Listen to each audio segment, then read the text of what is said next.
우리는 지난 시간에 중풍병자의 죄를 사해 주시는 예수님에 대해서 함께 나누면서 예수님께서는 죄를 사하시는 권세를 가지신 분이시며 또 그 예수님께서 우리의 죄를 사해 주셨을 뿐만 아니라 회복과 부활을 약속해 주셨다라고 하는 것을 함께 공부했습니다. 예수 그리스도께서 선포하신 죄 사함, 그리고 우리에게 명하신 그 회복과 부활의 기쁨으로 이 복음의 시대, 이 시대를 늘 살아가시는 저와 여러분들이 되시기를 간절히 소망합니다. 자, 오늘 우리가 읽은 본문 13절은 예수께서 다시 바닷가에 나가심에라고 시작하고 있습니다. 그 뒤에 곧바로 따라 나오는 문장을 보면은요, 예수님께서 이 광야로 나가셔서 그곳에서 사람들을 가르치시던 내용이 굉장히 익숙합니다. 그런데 오늘 본문에서는요, 그 장소가 광야가 아니고 바닷가입니다. 자, 그렇다면 예수님께서 왜 바닷가로 나가셨을까라고 하는 의문이 생깁니다. 왜 나가셨을까요? 13절 말씀을 이 헬라어 원문으로 보면은요, 다시 그 바닷가에 이렇게 되어 있습니다. 다시 그 바닷가에. 다시 말해서 이전에 가셨던 그 바닷가, 그곳으로 다시 나가셨다는 것입니다. 예수님께서 이전에 바닷가에서 거니시다가 시몬과 안드레를 부르셨습니다. 그리고 더 나아가시다가 요한과 야고보를 부르셨습니다.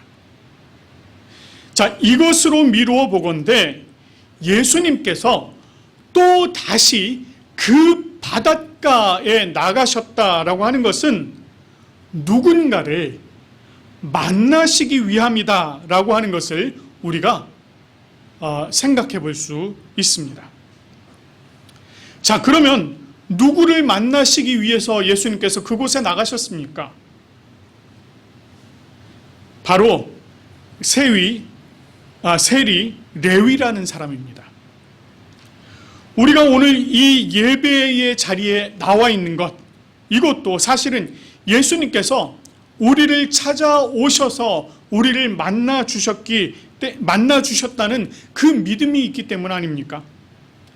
이 만나주심의 이 은혜가 오늘 이 자리에 계신 모든 분들에게 동일하게 함께 하시기를 간절히 소망합니다.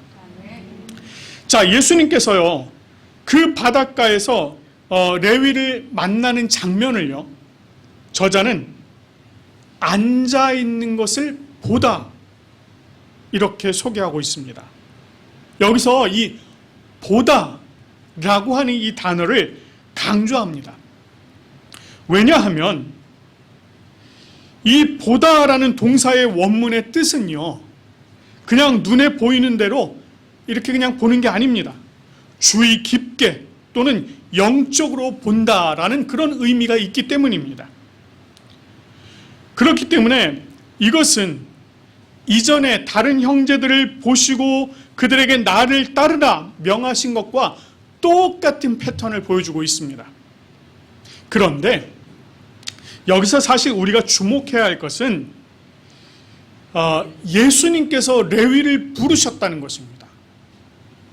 예수님께서 레위를 부르신 것은 이전에 다른 형제들을 부르신 것과는 좀 달리 특별한 의미가 있습니다. 자, 그것이 무엇이겠습니까? 우리가 그것을 좀 알기 위해서는요, 이 레위의 직업에 대해서, 즉 세리에 대해서 이해할 필요가 있습니다. 이 당시 세리는요, 동족인 유대인들에게 세금을 걷어서 지배국인 로마에 그 세금을 상납을 해야 했습니다. 그러다 보니 로마에 빌붙어서 로마를 위해서 일하는 자들, 일하는 낙인이 찍혔습니다. 더 나아가서는요, 이 동족들의 돈을 뜯어서 자신들의 배를 채우는 자들로 여겨져서 유대인들에게서는 경멸과 증오를 받는 그런 자들이 바로 이 세리였습니다.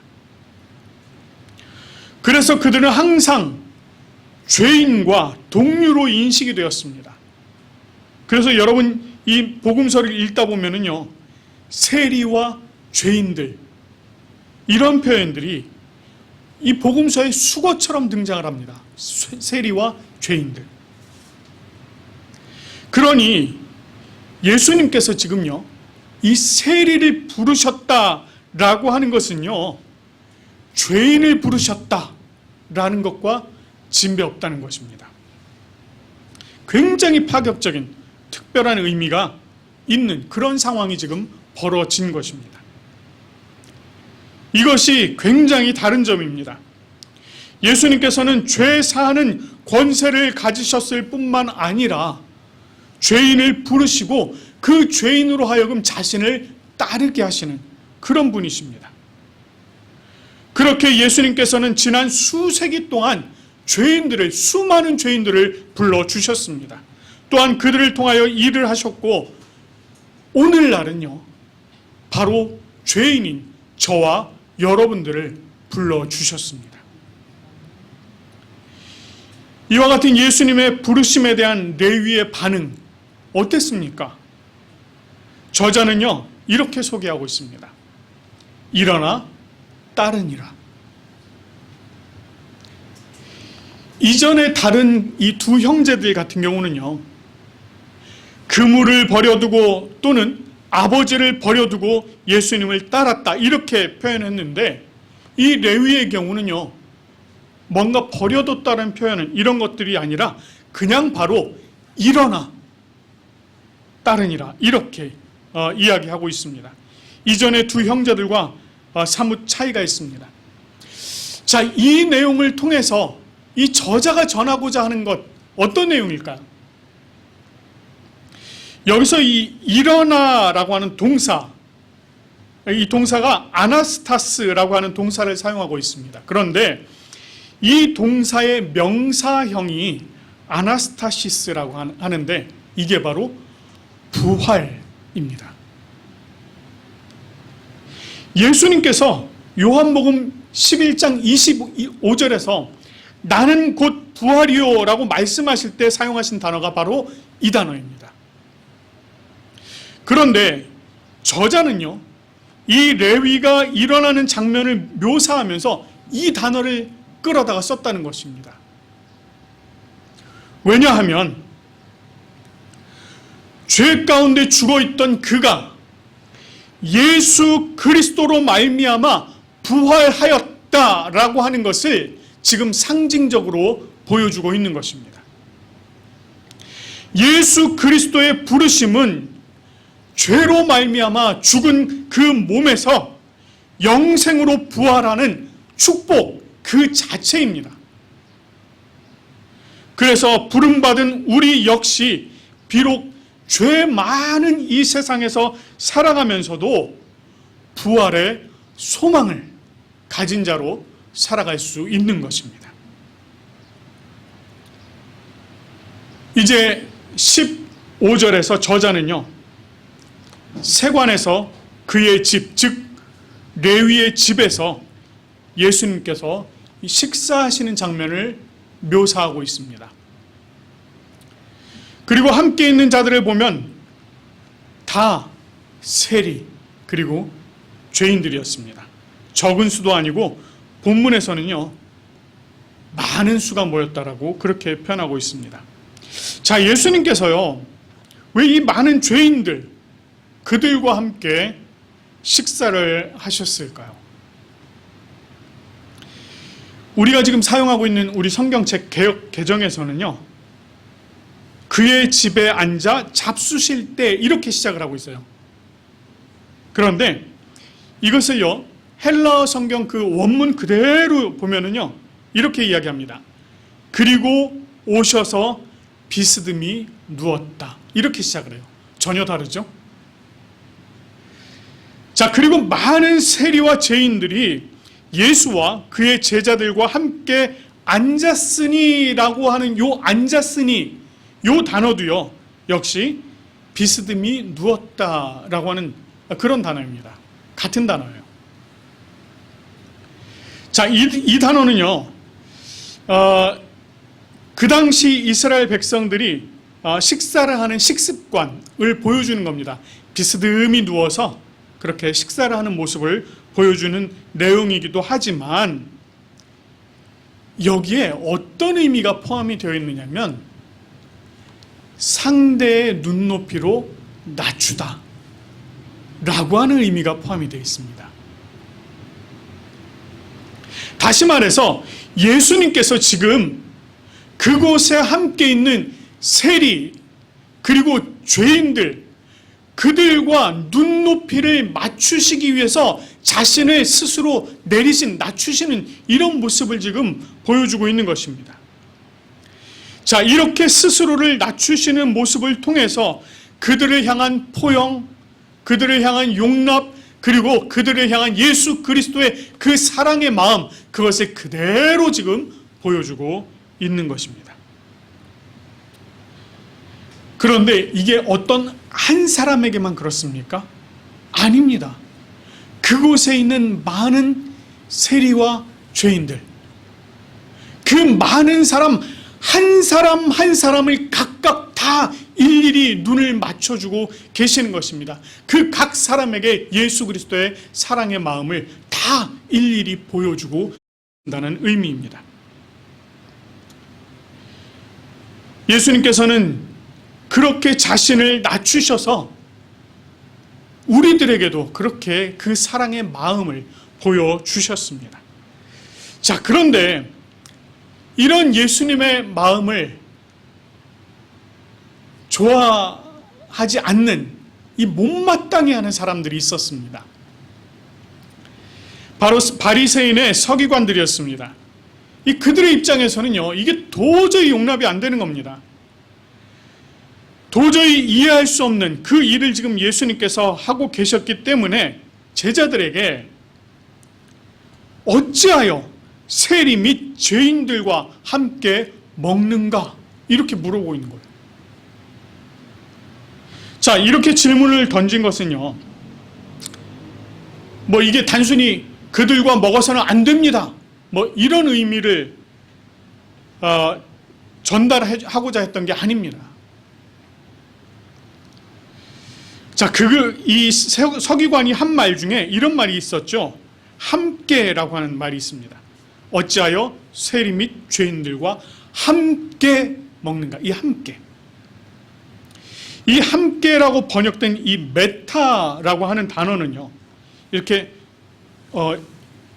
어디 가운데 또는 이렇게 막 섞여 있는 상태, 이런 걸 표현합니다. 자, 이것은요, 더 나아가서 어떤 의미를 포함하고 있느냐면 이 현재의 행위가 앞으로 불러올 결과를 예측한다, 이런 의미가 있어요.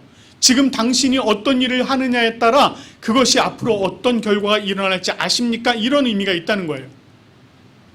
이를테면 지금 세리와 죄인들과 함께 먹는 그 행위가 이후에 어떤 결과로 되돌아올지 과연 당신은 알고 있습니까? 지금 그 얘기예요. 이게요, 좀 예쁘게 표현해서 이런 표현이고요, 이걸 조금 격하게 표현하자면 이런 겁니다. 처신 잘하십시오, 이런 표현이에요. 이런 표현입니다. 이 경고의 메시지를 담아서 지금 던지고 있는 겁니다. 자, 그러나 그들의 질문에 대해서 예수님께서는요, 의사와 병자의 비유를 드시면서 나는 의인을 부르러 온 것이 아니요 죄인을 부르러 왔노라 라고 말씀을 하셨습니다. 자, 예수님께서 이 비유를 통해서 말씀하시고자 했던 게 무엇이겠습니까?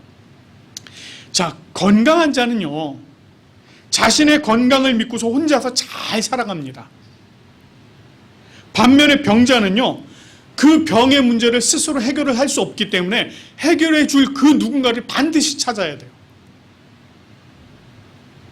마찬가지입니다. 스스로 의롭다고 생각하는 사람은 자신의 의를 믿고 살아갑니다. 그냥 혼자서 스스로 그렇게 살아가요. 그렇지만 죄인은 자신의 죄의 문제를 스스로 해결을 할 수가 없기 때문에 그것을 반드시 해결해 줘야 할 그 누구, 타자를 반드시 찾는다는 것입니다.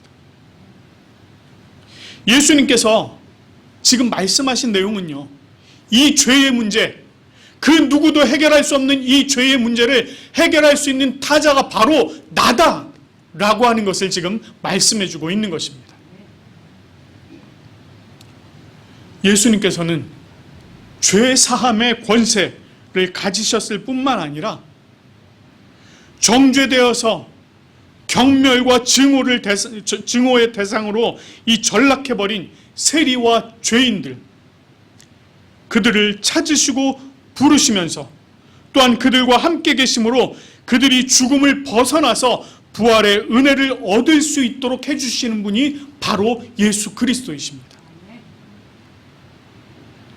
그 예수님께서 죄인인 우리를 부르셨습니다. 그리고 또한 우리가 해결할 수 없는 우리의 죄의 문제들을 모두 다 해결을 해주셨습니다.